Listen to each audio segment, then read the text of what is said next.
माझी जागा निवासी म्हणजेच रेसिडेन्शियल एने आहे, ठीक आहे, रेसिडेन्शियल एने जागा तुमची आहे आणि त्या ठिकाणी मला लिकरचं लायसन काढायचं आहे, तर ते निघू शकेल का मला वाणिज्य बिगर शेती म्हणजे कमर्शियल एने करावं लागेल?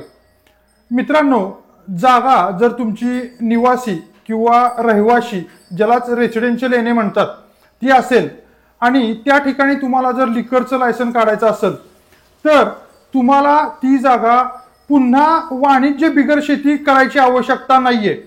ज्या ठिकाणून तुम्हाला बिगर शेतीचा आदेश किंवा बिगर शेतीची ऑर्डर मिळाली आहे, रहिवाशी बिगर शेतीची ऑर्डर मिळाली आहे, त्या ठिकाणी जाऊन तुम्ही फक्त वापरातल्या बदलाचा अर्ज करायचा आहे.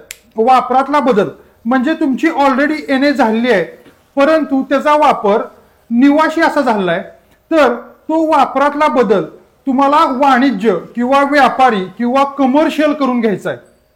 समजून घ्या, सर्व एनएची प्रोसिजर फॉलो करायची आवश्यकता नाहीये.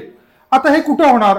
ज्या ठिकाणची तुमची जी एनएची ऑर्डर आहे म्हणजे तहसीलदारची असेल, प्रांतची असेल, कलेक्टरची असेल, त्या ऑर्डरवर शेवट शिक्का कोणाचा आहे ते बघा. उपविभागीय अधिकारी, कलेक्टर किंवा तहसीलदार, जनरली हे तीनच असतात, ठीक आहे.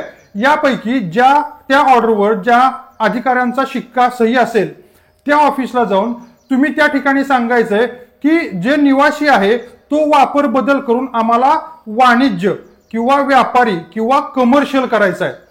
त्यासाठी तुम्हाला नजराना तुमच्याकडून थोडासा भरून घेतला जाईल. नजराना म्हणजे काय की रेसिडेन्शियल एनेचा चार्ज जो असतो आणि कमर्शियल एनेचा चार्ज हा वेगळा असतो. कमर्शियल एनेचा चार्ज जास्त असतो आणि रहिवाशी एनेचा बिगर शेतीचा चार्ज कमी असतो. ह्या दोन्हीतला जो डिफरन्स आहे तो तुमच्याकडून भरून घेतला जाईल आणि तुमची जागा वाणिज्य बिगर शेती केली जाईल.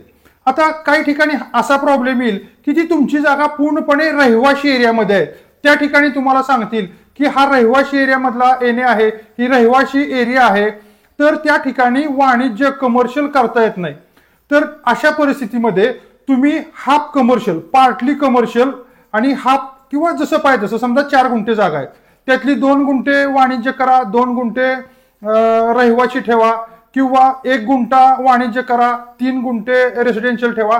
अशा प्रकारे पार्टली एने पण करू शकता आणि तो एने आपल्याला चालतो. व्हिडिओ संपवताना मी सगळ्यांना एक विनंती करू इच्छितो, आपल्या व्हिडिओला भरपूर व्ह्यूज येतात परंतु म्हणावे एवढे लाईक कमेंट येत नाहीत. मित्रांनो, जर अशा प्रकारचे व्हिडिओ तुम्हाला रेग्युलर बघायचे असतील आणि आवडत असतील तर नक्की माझ्या व्हिडिओला लाईक करा.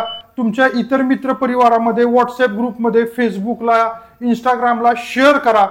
जर आवडत नसतील तर डिसलाईक करा. लाईक केलं म्हणून काय तुमचे पैसे जात नाहीत आणि मला पैसे मिळत नाहीत, किंवा डिसलाईक केल्यानं माझे पैसे जात नाहीत आणि तुम्हाला पैसे मिळत नाहीत. परंतु मित्रांनो, जरूर मी जाताना एक सांगतो की व्हिडिओला लाईक, डिसलाईक, कॉमेंट जरूर करत चला. जय हिंद, जय महाराष्ट्र.